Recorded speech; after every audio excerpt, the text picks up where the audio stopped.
যে আমি একজন রাজশাহী বিশ্ববিদ্যালয়ের শিক্ষার্থী, আপনি আমাকে আটকে রেখে আপনার মহানগরের কোন পাতি নেতার সাথে আপনি মিটিং করতেছেন, ওইটা আমাকে মানে জনগণ তো আর ট্যাক্সের টাকা দিয়ে আমাকে এই জন্য এখানে বসে পাঠায় নাই। এখন ওখানে মহানগর এনসিপি হইলেও একই আলাপি দিতাম, মহানগর জামাত হইলেও একই আলাপি দিতাম। আমার কথা হচ্ছে, আপনি রাজনৈতিক প্রোগ্রাম করতেছেন বা আপনি শিডিউল দিচ্ছেন 10 দিন আগে, আমি মানলাম যে আপনি 10 দিন আগে শিডিউল দিচ্ছেন, কিন্তু আপনার অফিসে কেন? অফিসে যদি আমার 50 জন শিক্ষার্থী 1 মিনিট করে দাঁড়ায় থাকে, তার মানে 500 মিনিট নষ্ট হচ্ছে। আপনি জনগণের ট্যাক্সের টাকা 500 মিনিট নষ্ট করতেছেন। তো এই জায়গায় আপনার রাজনৈতিক প্রোগ্রাম করার কোনো জায়গা থেকে আপনার এই রাইটটা নাই। অলরেডি ক্যাম্পাসের একটা অস্থিতিশীল একটা তাদের ডিপার্টমেন্টে 23 দিন ক্লাস পরীক্ষা না হওয়া মানে আবার প্রত্যেকটা শিডিউল আবার রিশিডিউল করা, তাদের 3-4 মাস ক্লাস পিছিয়ে যাওয়া। সো প্রত্যেকটা দিন গুরুত্বপূর্ণ, এবং রাষ্ট্র যদি এইখানে ফাংশন না করে তাহলে আলটিমেট কোথাও ফাংশন করবে।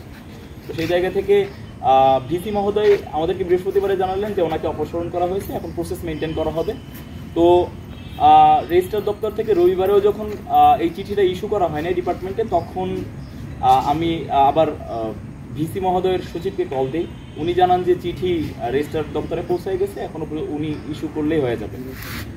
তারপরে আমি রেজিস্ট্রার স্যারকে কল দিই, রেজিস্ট্রার স্যারকে আমরা মানে কলে রিচ করতে পারি না বা কল ধরে নেই। পরবর্তীতে শিক্ষার্থীরা যেহেতু 40-50 জন ক্লিনিক্যাল সাইকোলজির শিক্ষার্থী রাষ্ট্র ভবনে তারা আসছে তাদের দাবি নিয়ে, এটাকে অবশ্যই আমাদেরকে গুরুত্ব দিতে হবে। তারপরে আমি রেজিস্ট্রার দপ্তরে যাওয়ার পরে রেজিস্ট্রার স্যারের যিনি সচিব আছেন বা দরজা দিয়ে ঢুকেই সামনাসামনি যিনি বসেন, উনি স্যারের রুমেই যাচ্ছিলেন। তো আমি বললাম যে স্যারকে বললেন যে রাষ্ট্র জিএস আসছে একটা গুরুত্বপূর্ণ বিষয়ে কথা বলার জন্য ক্লিনিক্যাল সাইকোলজির ব্যাপারে। তো উনি ঢুকলেন, ঢুকে বের হয়ে এসে অ্যাকচুয়ালি মানে ভিতরে তো আমরা তো ঢুকতে পারতেছি না, ভিতরে কারা আছে আমরা তো জানি না। ওনার মুখের যেই কথাটা যে ভিতরে মহানগর বিএনপির প্রোগ্রাম চলতেছে। এখন ওখানে মহানগর এনসিপি হইলেও একই আলাপি দিতাম, মহানগর জামাত হইলেও একই আলাপি দিতাম, কারণ এখানে রাজনৈতিক প্রোগ্রাম চলতেছে। পয়েন্ট একটাই, আমার কথা হচ্ছে, আপনি রাজনৈতিক প্রোগ্রাম করতেছেন বা আপনি শিডিউল দিচ্ছেন 10 দিন আগে, আমি মানলাম যে আপনি 10 দিন আগে শিডিউল দিচ্ছেন, কিন্তু আপনার অফিসে কেন? অফিসে যদি আমার 50 জন শিক্ষার্থী 1 মিনিট করে দাঁড়ায় থাকে, তার মানে 500 মিনিট নষ্ট হচ্ছে। আপনি জনগণের ট্যাক্সের টাকা 500 মিনিট নষ্ট করতেছেন। তো এই জায়গায় আপনার রাজনৈতিক প্রোগ্রাম করার কোনো জায়গা থেকে আপনার এই রাইটটা নাই। তখন আমি আবার সেকেন্ডবার বলি যে স্যার, আপনি রাজনৈতিক প্রোগ্রামটাকে 5 মিনিটের জন্য স্টপ করে, আমার ক্লিনিক্যাল সাইকোলজির এটা সিরিয়াস ইস্যু, আমাকে ঢুকতে হবে, আমাকে যাইতে হবে। উনি আবার এসে একই কথাই বলেন। তারপরে এটা আমি না, শুধু আমার মনে হয় যে রাজশাহী বিশ্ববিদ্যালয়ের সচেতন শিক্ষার্থীদের এটাই উচিত। কোন শিক্ষক তার পাঠদান ভুলে, তার কর্তব্য ভুলে, কোন কর্মকর্তা তার কর্তব্য ভুলে ভিতরে রাজনৈতিক প্রোগ্রাম করতেছে, তাদেরকে আগে মানে ছাঁটাই করা দরকার।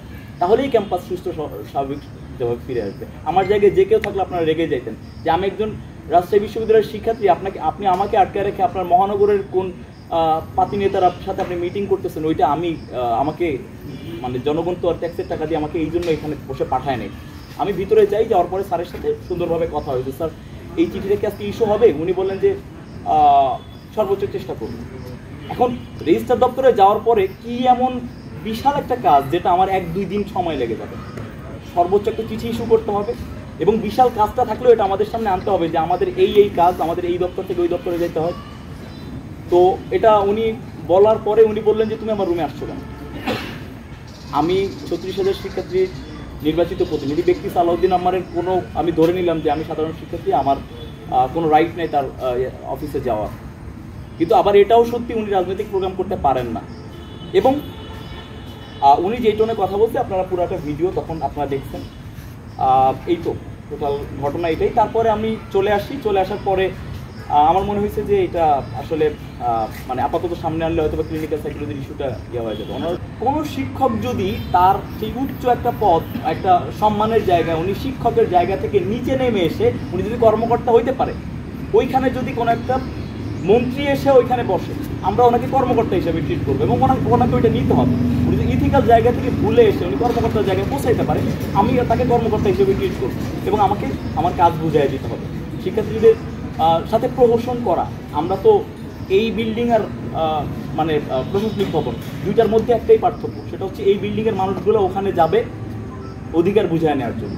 তো ওইখানে যাওয়াটা আমাদের জন্য খুব পজিটিভ বা নম্র হবে না। আমরা মনে করি যে রেজিস্ট্রারের সাথে ব্যক্তিগতভাবেই যেহেতু এটা ঘটেছে রেজিস্ট্রার স্যারের সাথে, এই জন্য রেজিস্ট্রার স্যারের ওখান থেকে অবসরণের দাবি জানাচ্ছি। আর সামনে আমরা আমাদের এই দাবি আপনি যেটা বললেন, এটা যেহেতু বিশ্ববিদ্যালয়ের অর্ডিন্যান্স অনুযায়ী নিয়ম অনুযায়ী ঠিক আছে, কিন্তু এটা যেহেতু আমাদের বিশ্ববিদ্যালয়ের নিয়ম অনুযায়ী আমাদের শিক্ষার্থীদের ভোগান্তিতে পড়তে হচ্ছে, এজন্য সামনে আমরা এই দাবিও তুলতে চাইব যে বিশ্ববিদ্যালয়ের শিক্ষকরা যেন কর্মকর্তার পদে না থাকে।